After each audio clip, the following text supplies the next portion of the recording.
Welcome to the webinar introducing the next generation user interface for the AOOS Ocean Data Explorer data portal. My name is Holly Kent. I'm the Director of Administration and Outreach for AOOS, and I'd like to introduce Stacy Buckaloo, the Director of Programs for Axiom Data Science. Stacy will give us an overview of the new features and functionality for the Ocean Data Explorer, and then her colleague Brian Stone will provide a live demo of these elements. And our plan is that at the end of doing a demonstration running through this, that we'll have a little question and answer period. So if you would like, you can type in the chat message what your question might be, and we'll be able to stay on and answer questions for half an hour. We think this presentation should only be about 30 minutes.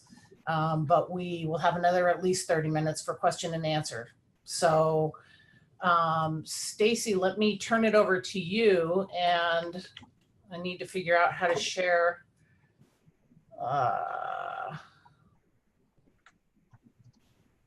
Let's see, how to share with another person.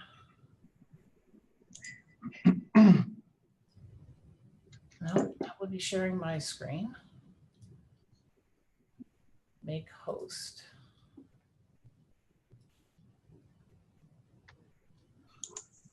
Okay, so now I made you the host, Stacy, but I'm not seeing anything. Okay, I share my screen. Can you see it now? I can. Okay, great. Well, thanks, Holly. Thanks for the introduction, and welcome to everybody that's on the line. We appreciate your time today. I'm Stacy Buckaloo with Axiom Data Science, and I'm also joined today by Brian Stone, who's the lead software developer for the AOOS data portal. Just a little bit, if you don't know us, about our relationship with AOOS. We are a data and cyber infrastructure company that partners with the Alaska Ocean Observing System and other regional associations throughout AOOS to ingest, store, and serve data to meet stakeholder needs. So we're excited to share with you this next generation of the AOOS Ocean Data Explorer. This portal has been available since last fall in a beta testing environment and was recently made operational this past month. So just kind of what we're gonna do for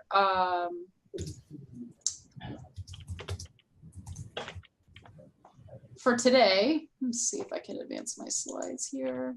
There, perfect. I'm just going to give you a quick high-level overview of the portal to familiarize you. Then I'm going to walk you through some of the key features, and then Brian's going to step in and do a live demonstration and encourage you all to sort of play along so you get a sense for the look, feel, and functionality. The Ocean Data Explorer is publicly available. It's available free of charge through the AOOS homepage or by visiting portal.aoos.org. What you see is the landing page for the portal with a number of sort of entry capabilities that Brian will walk us through. We liken the portal to a data environment rather than a standalone system that's intended to grow and adapt as new data and new data discovery and visualization capabilities come online. And through the portal with AOOS, we are trying to discover three things, or solve three things, is allow end users the ability to discover, access, and interactively visualize coastal and ocean data. Just sort of a quick background on the history of the portal, if you're not familiar. The portal was released in spring of 2011 in this sort of version 1. This was an experimental portal developed with AOOS to test the ability to ingest in situ real-time data together with a suite of other data types into a single interactive map. And that was built on a Flex and Flash system. That system was upgraded in 2014 to the version 2 that had HTML and JavaScript functionality. And last year we moved into this version 2.3 and onward testing environment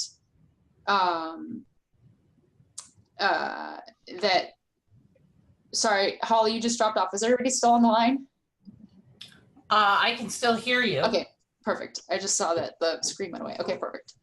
And several iterative releases were rolled out from fall to this operational version. And the reason for these upgrades were to build upon many years of stakeholder feedback and to improve the user experience of the portal, to adopt community standards such as ERDAP and SOS, to develop a pathway for implementing and ultimately enhancing sensor quality checks and core TOD that'll be rolled into the system later this fall. And last, to make the system scalable to more efficiently handle and store large volume and long time series data as data in the portal matures. As I mentioned, systems of the portal are designed following end user need to exchange data to support scientific collaboration and discovery.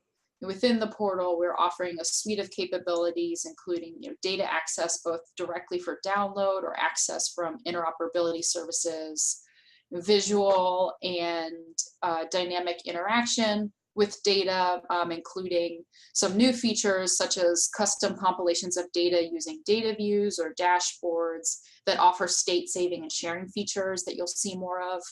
And through the supporting technologies through the portal, we're also offering the publication of project level data. So anybody associated with AOOS can make their own data available through a portal, and ultimately pushing data to an archive or national data repository for long-term preservation.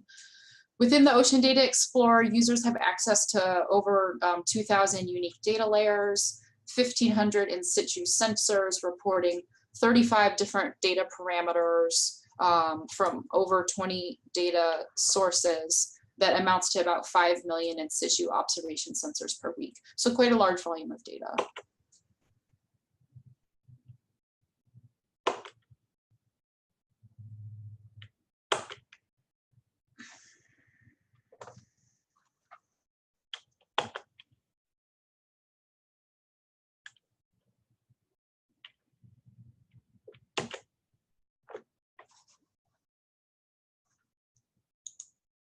Sorry, the system is freezing here. So for the portal, we utilize an approach that applies custom services to manage data throughout the entire life cycle. So with this, we mean managing information from data creation through reuse and transformation. The portal handles data in its later life stage, making it available for public access, both through a data catalog and visual discovery through this interactive map-based interface. Within the portal, and just to mention, we won't see these capabilities today. We also provide tools for the reuse and transformation of raw environmental, physical, biological data that are discovered through the data portal that allows for the reuse and access of data for synthesis using server-side R and Python numeric workflows in Jupyter notebooks. On any data that's available through the Ocean Data Explorer. So that just gives you sort of more power to access data and run your own scripts through a supporting technology called the Research Workspace. So the portal and these reuse and transformation capabilities are backed by additional data management tools that support the storage, description, and archive of data flowing through this pathway. So this includes the ingestion of data using some of these quality checks from our sensor system, storage of data in a collaborative web-based environment through a research workspace that backs the portal, metadata creation and authoring through the research's workspace metadata editor, and ultimately, as I mentioned earlier, the ability to publish data through the portal in its final stage together with metadata and pushing that data to an archive, a long-term repository through the Research One's Workspace's Data One member node, and hopefully soon offering support also to NOAA's and CEI. So the portal itself has three main capabilities I want to familiarize you with. There's a map, as I mentioned, that allows users to integrate and visualize data from many sources. There's also the catalog that allows users to search data, learn more about the data through metadata, and ultimately download data. And then there's this concept of data views, and this is a new feature of the data portal that allows users to rapidly assimilate information and compare data from different data streams that can persist locally on your own computer or be shared with other users And we'll walk you through some data views today. Within the portal and the approach that we at Axiom take with our backend systems to ingest and standardize and store data allows the portal to be unique in its ability to integrate heterogeneous data types from real-time platforms, various locations, data formats, models, biological data into a single system for use by end users and various application communities. And this type of system approach is scalable to hundreds of thousands of sensors and other data types, as I've mentioned. And another advantage of this back-end approach that we're taking in this idea of shared cyber infrastructure is that the Ocean Data Explorer can be partitioned out into new tools that can be rapidly deployed into more narrowly focused or regional data portals, meaning that we're not starting from scratch every time. If you're familiar with AOOS' suite of tools, they also host a Cook Inlet Beluga Whale ecosystem portal, Gulf of Alaska data portal, Arctic data portal, which is just a more narrowly focused set of data layers. That means it's less to sift through and just gives you more of that regional focus. Great, now I'm going to walk you through some of the capabilities just to familiarize you before we move into a live demonstration. So if you're logged into the Ocean Data Explorer and click on the data catalog, this is one way to begin browsing and looking for data that may be of interest to you. Because there's lots of data in the catalog, I mentioned there's 2,300 data layers. We've tried to organize the data in a variety of ways to give users multiple ways of finding data. If you're interested, you could browse through all 2,300 layers by scrolling through the list, but that's not very efficient. So we have offer a search text box in the upper left-hand corner that you can search by keywords. We also have thematic tags that we assign these labels to help group data layers into similar categories that allows you to more quickly narrow your search. We also have the ability to filter data by data types, by data layers, by sensors, by project-based data, if you know the data source. There's some advanced features for you to open the caret. You can do a spatial filter, filter by time or by access method, which includes a bounding box and other filter types that Brian will show us later. For each data layer in the catalog, if you were to click to open it, you can see that the data set has its own content page. Here you get the title of the data set at the top, followed by a summary or original source link at the bottom, showing you what the origin of the data is, together with an overview narrative about that data set. Within the data set itself, oftentimes there's more than one data layer that's available in a map. And so there's a summary of the number of layers available for this data set. So this WaveWatch model has 10 data layers available that can be mapped. For each of these layers, there's a link to download the data, either directly or using interoperability. There's also, a link to metadata and the spatial and temporal extent of the data set. In regards to downloading data, we offer multiple ways for data to be downloaded using interoperability services. Gridded data can be downloaded using Threads, NetCDF, or OpenDAP. If you're building another web mapping application, you can download using NCWMS. If the data you're looking for is vectorized, you can download a shapefile or a CSV. In addition, a number of these data sets, particularly the in-situ sensors, are available using ERDAP services. And for each download, a user can connect or download the data file directly or connect to the data access endpoint. So lots of different options there. And this is showing you, again, those download features for each of the layers. From the catalog, a data set can be mapped into the interactive map interface by adding layers to the map. This example data set shows 400 real-time stations that are showing air temperature across Alaska. For visual summary in the map, the individual stations are grouped into adjoining polygons and colored to show a heat map of the latest conditions for the selected parameter. So in this case, air temperature. This is showing the distribution of air temperature across the state. In many cases, there are multiple sensors that are available at each station, and users can filter the data sets by the sensor types that are attached to the sensor. So in this case, we could filter by air temperature, water temperature, wind height, wave.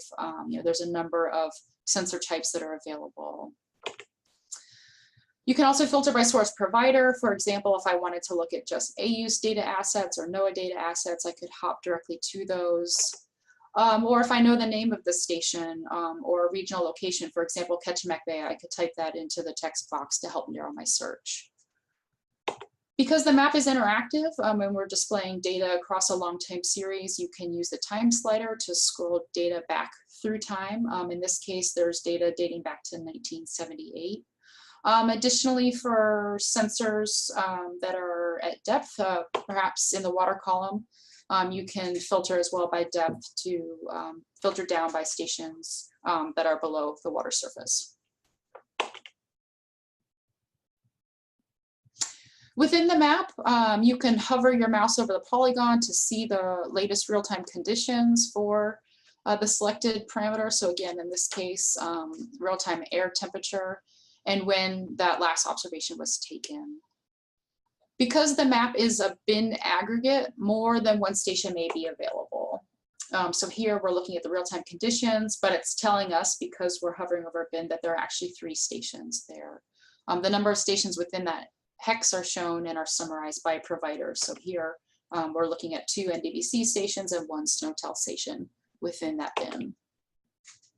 To see individual stations, you can zoom in using the ± zoom feature to dissolve the hex bins to individual points. So here we're looking in at Ketchimak Bay, and you can hover over individual stations to see real-time conditions. So if we hover over the spit, clicking on the station, or sorry, hovering over is showing us the number of sensors that are available for that station. So we have air temperature, pressure, etc.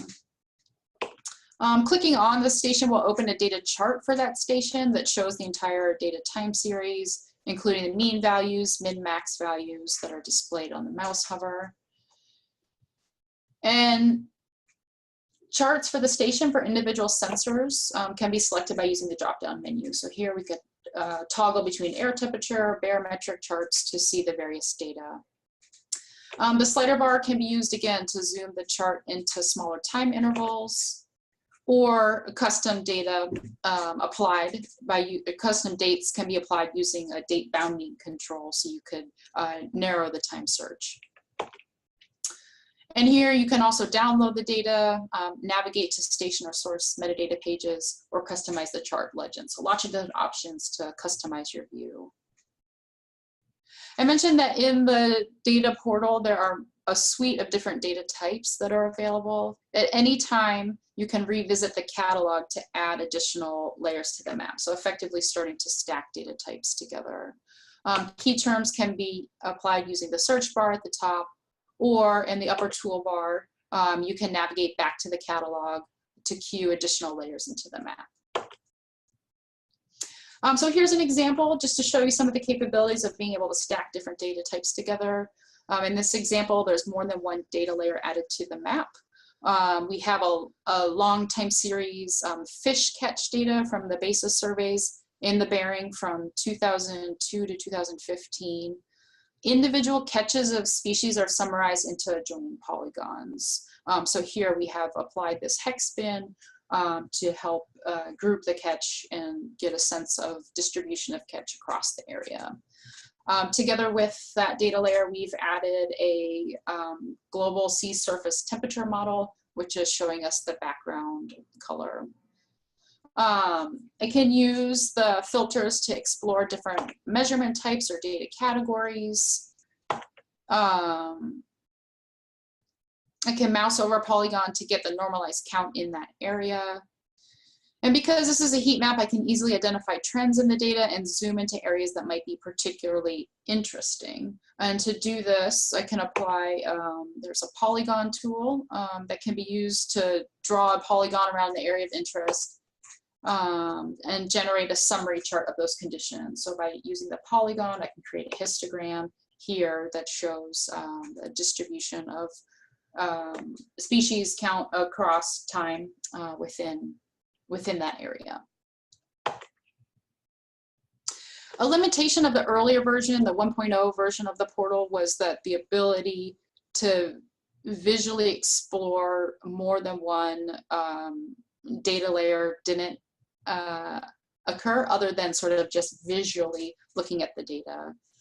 A new feature of the Ocean Data Explorer is this data view feature. Within data views, users can rapidly assimilate data and integrate more than one data layer into a comparison chart and apply some on-the-fly data summaries and charting. So this is sort of a rapid way to assimilate more than one data type and start getting a sense, exploring data trends within the portal. And this allows for deeper exploration of raw data to explore relationships and trends. Within data views, there are multiple things that can happen. Here within different chart types, users can select between anomalies, climatologies, or different chart types depending on the data type.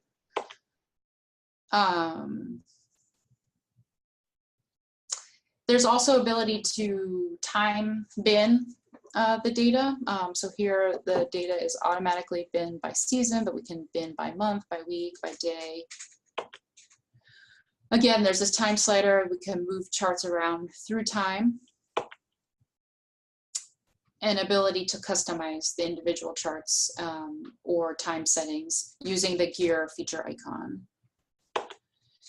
Individual charts can be added to a comparison chart, so we could start looking at more than one data type together.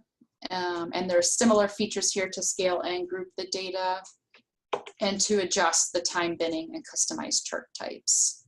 Within data views, users can add custom titles at the top. So we've added the basis, species richness, and sea ice concentration layer. And you can also add narrative using HTML. And then this link can be persisted both on your computer, and a custom link is generated that you can then share with other users so they can see the data view or data comparisons that you've generated. And within data views, for bin data, there's also the ability to download data in those calculated data or bin stats as well. So before I turn over to Brian, who's going to sort of give us the live version of a lot of these features, I just want to point you to the help text that's available within the portal. In the upper toolbar, in the upper right-hand corner, you can see the help icon. And here we have copious overview documentation about the data portal, in addition to sort of step-by-step how-to with animated GIFs to guide you through some of these features. So I'm going to turn over to Brian Stone. As I mentioned, Brian Stone is the lead software engineer for the portal, and he's going to walk us through a live demonstration. Holly, if you can turn controls over to Brian.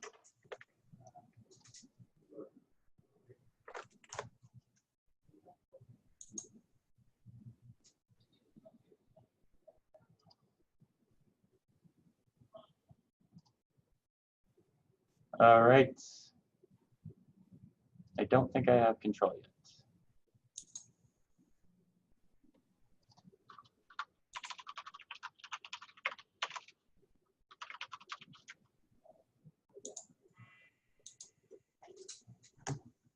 Okay. Brian, I can hear you. Holly, do you have to give control? Oh, great. There we go. All right. So you should see a view of the new AOOS Ocean Data Explorer homepage. Is that, Stacey, are you seeing that? Yes. Okay. All right, well, I'll get started. Thanks, Stacey. That was an awesome introduction. I'm going to be focusing on, Stacy sort of went through all the options with the portal. We don't really have time to look at everything interactively, but I thought I'd start by focusing on data views. We'll go through 3 different featured data views, and then I'll be demonstrating how to create a data view, and then I'll show you how to share that. So I'll share that link with you. Feel free to play along. Hopefully I don't go too quickly, but everything that I'm doing here should be available to you on the AOOS portal. So data views allow users to save, compare, annotate a variety of data types and sources. We're hoping this lowers the barrier to exploring some of the complex data sets featured in the AOOS portal, and eventually prompts users to create data views to answer their own research and management questions or monitor real-time conditions.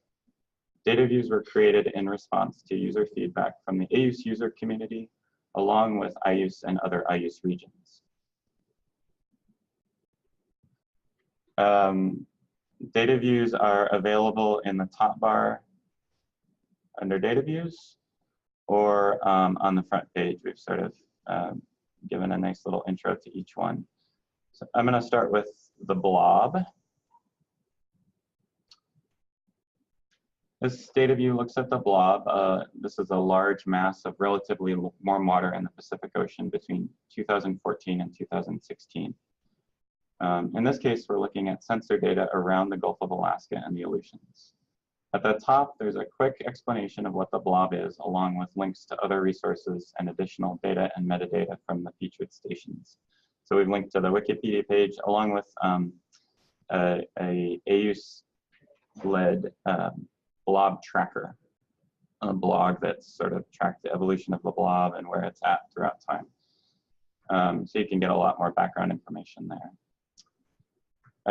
In the upper left, and all data views are sort of put together this way. The top can be annotated with as much text as you want. The title can be edited. In the upper left, there's a map that spells out where each of the data sources in the data view are coming from. The map doesn't show live data, just locations of data. And the number on the map corresponds to the number next to the chart on the right, or in the comparison chart legend. So you can see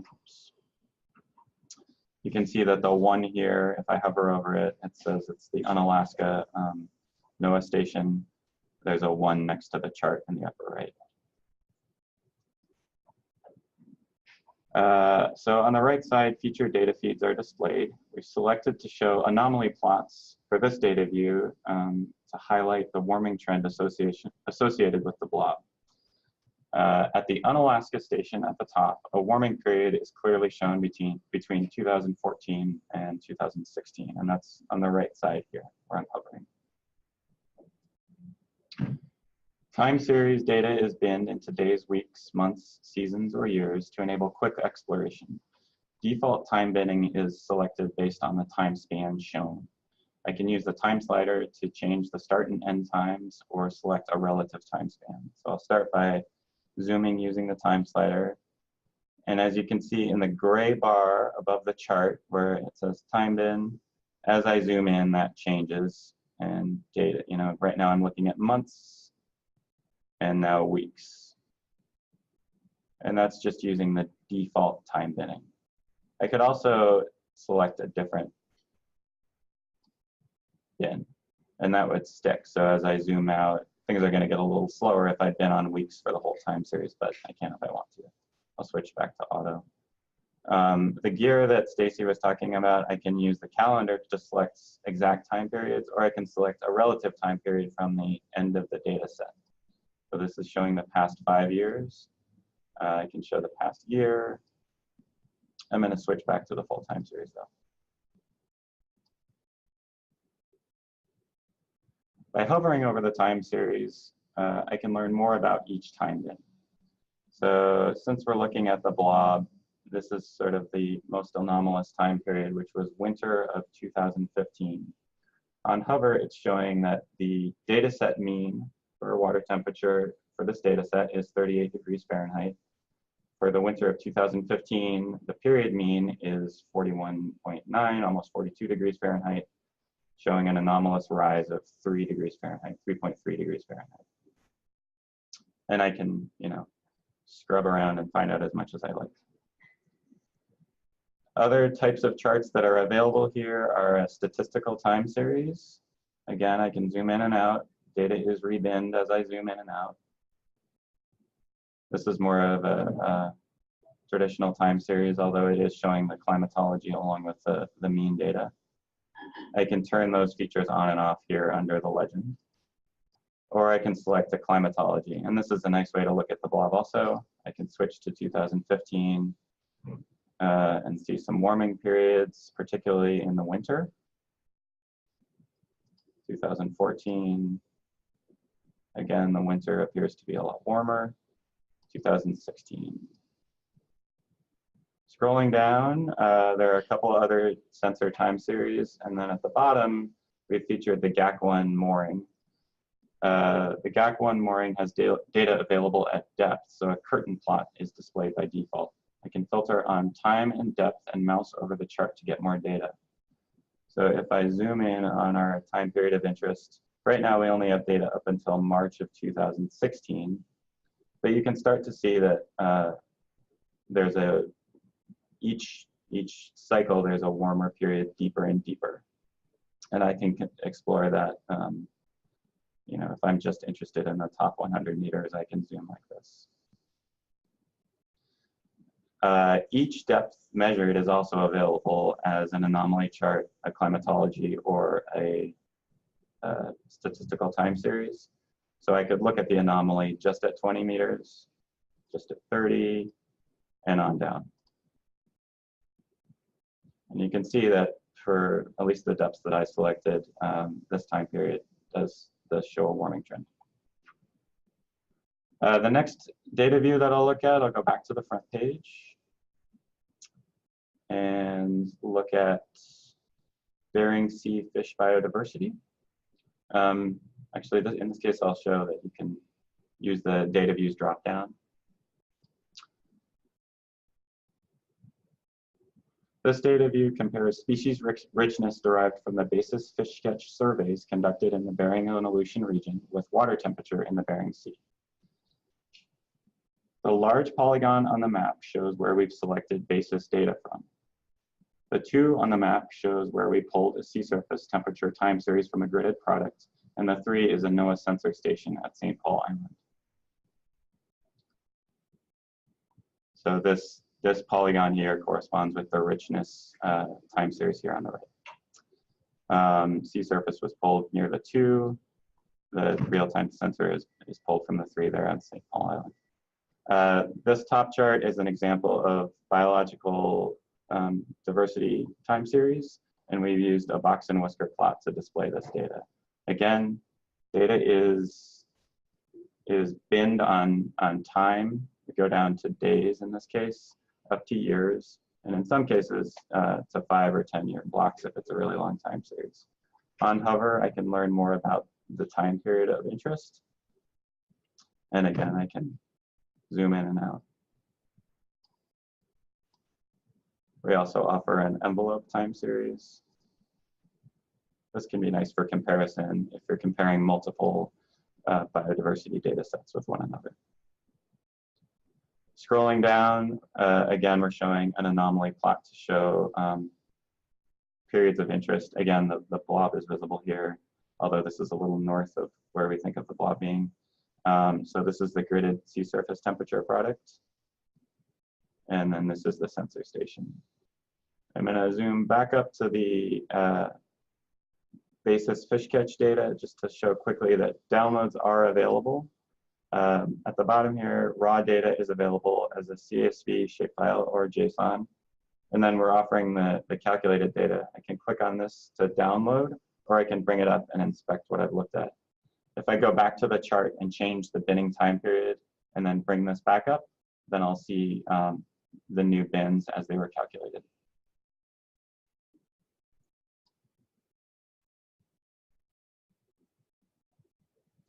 On the left side, we're looking at the 2 sea surface temperature time series next to the basis fish catch biodiversity. Again, I can zoom in and out or select a period of interest, and I can hover and make some small comparisons. This is meant as a quick exploratory tool. I'm not a scientist, so I won't try to make any conclusions here, but I can quickly, explore different time periods and then share this data set with other people. In this case, we've pre-created the data set, so it is automatically shared with the whole community. Finally, I'm going to show a real-time data set, a real-time data view from Ketchimak Bay. This is real-time wind conditions. This at the top, this is a webcam pulled from the Seldovia Treetops Lodge. This picture was pulled June 11th at 12:14, so just a few minutes ago. It looks like a pretty nice day out there. As I scroll down, I can see real-time wind conditions from Homer Spit, Anchor Point, and Flat Island. The main part of the chart is showing mean wind temperature, or sorry, mean wind speed next to historical conditions, daily historical conditions from this time series. And then on the right, a wind rose is showing the prominent wind direction. If I zoom out, the wind rose updates, and again, the time bins update. In the upper left, we've compared the 4 wind speed time series. I can hover to see wind direction. And again, I can explore time. I could go back to the past 30 days and see more of a historical trend. All right, finally, I'm going to quickly run through creating a data view. Depending on the data set, this can be fairly easy, or it can get a little bit more complex, which is why, for the most part, we're trying to provide as many pre-created data views as possible. So I'm going to start by using the catalog. By default, I have AOOS real-time sensors loaded up, and I'm also going to load up the NSIDC sea ice concentration layer.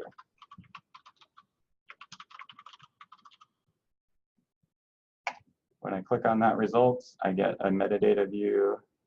I can learn more about this data set. I can download subsets of the data. By clicking on Add to Map, it's loaded onto my map. Now it's available in this dropdown, and I can click on Map to go to the main portal view. So right now, we've loaded up sea ice concentration and real-time sensors. I'm going to hide sea ice concentration briefly. For this demonstration, pretend data view, I'm going to focus on Utqiagvik, Barrow on the north side of Alaska. If I hover over the hex bin near the Utqiagvik community, I can see conditions for the last 24 hours. So I can get a quick overview of what data is available and what's going on there. So temperature is falling, barometric pressure is rising, and cool, there's a webcam that shows sea ice. So I'm going to zoom in until I start seeing actual station points and explore a little further. So there's the webcam. Okay, so I'm going to go ahead and load up air temperature from a couple of these stations. To do that, I click on the station. The data set comes up. In this dropdown, I can see that at this location, air temperature, winds, barometric pressure, dew point, and relative humidity are all available. I'm particularly interested in air temperature, so I'm going to add this to my data view. I get a default data view that's just loaded up when I come to the portal. So I can add the data to this. If I wanted to add multiple new data views, I could click on the plus, create a name for that data view, and add another data view. But in this case, one is enough. I'll add winds to this data view. And then I'm going to go ahead and add air temperature and winds from this other station.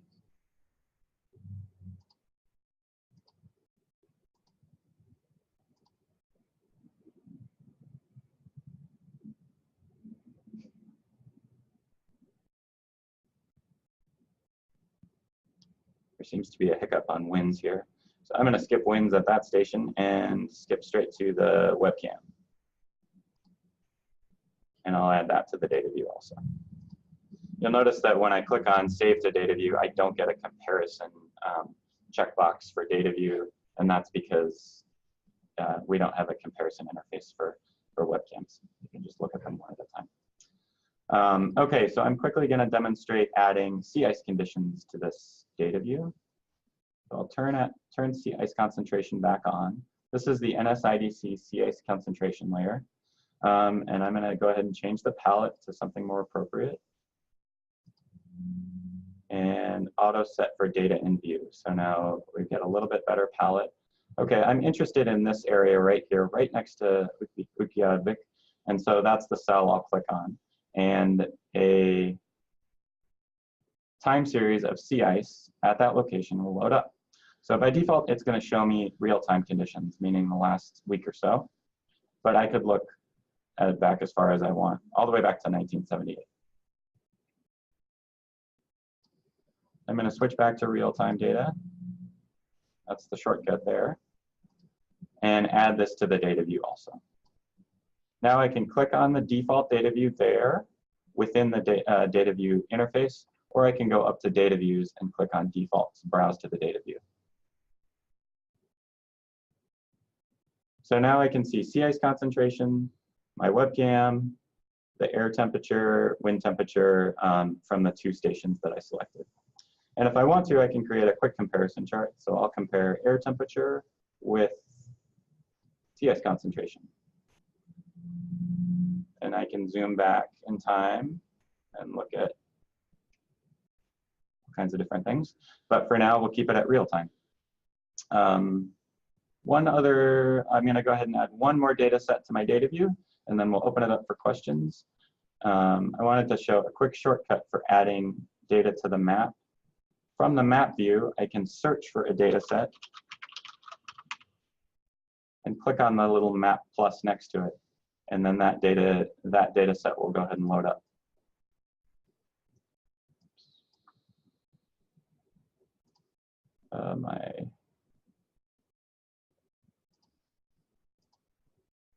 All right, and then I'll zoom back into this region. So the data set that I loaded up is Alaska shore zone imagery. This is a data set that was, the coastlines were flown and high resolution video and imagery were taken. And you can see that the whole coastline is covered throughout Alaska. And this is a nice way to get a sense of a coastline in the case of an oil spill or camping adventure or whatever.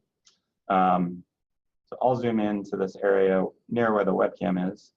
If I hover, I can get a quick preview of what's there. If I click, I'm going to get a video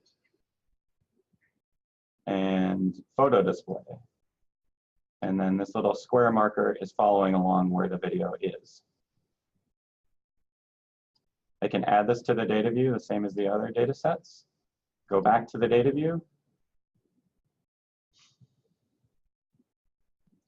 And so now we have a map showing the location of each of the data sets, shore zone imagery at the top, sea ice concentration, webcam, and then our real-time sensors. I will go ahead and pull one other feature here. I can change the name of this data view.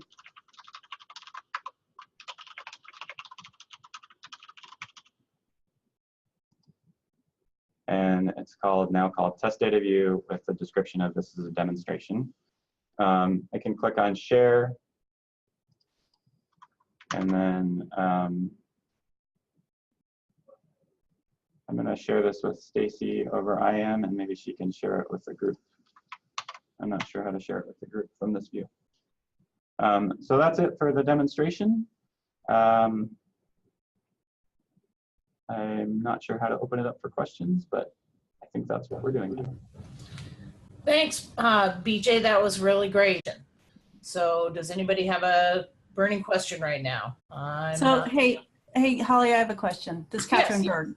This is Catherine Berg with NOAA. So when you share that, do you have to share it to a website or can you share it via an email?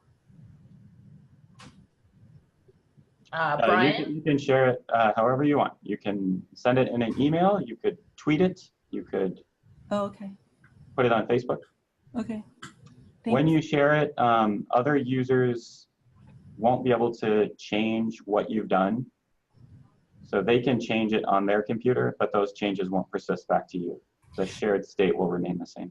Okay, so when you create that data view, does it automatically then pop up on the AOOS website as a data view that somebody created, or do you have to share it with that AOOS website in order for that to happen?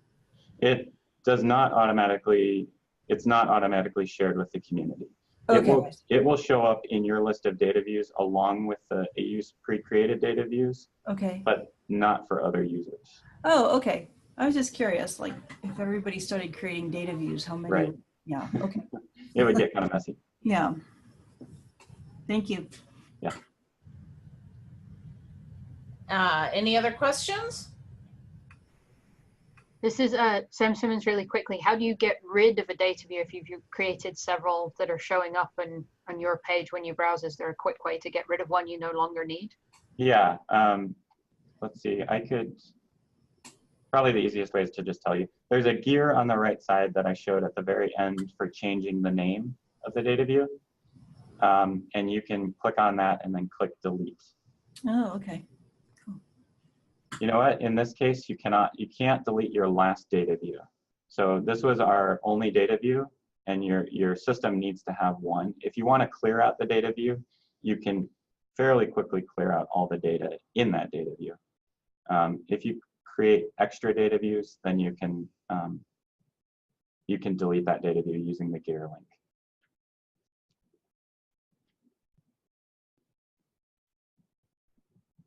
Thanks, Brian. Anybody else have a question? Not looking like it. I would really like to thank Brian and Stacy for doing an excellent job. And Axiom in general is such a great partner working with us, and they've always done outstanding work on the data portion side of things. So we are recording this webinar, and we will make it available on the website. As well, I want to make sure that everybody knows about the feedback tab on the data portal, that you can click that feedback tab anytime you run into any kind of a little glitch or have a quick question. And we really are on top of those feedback tabs. Usually your question will be answered within an hour or two.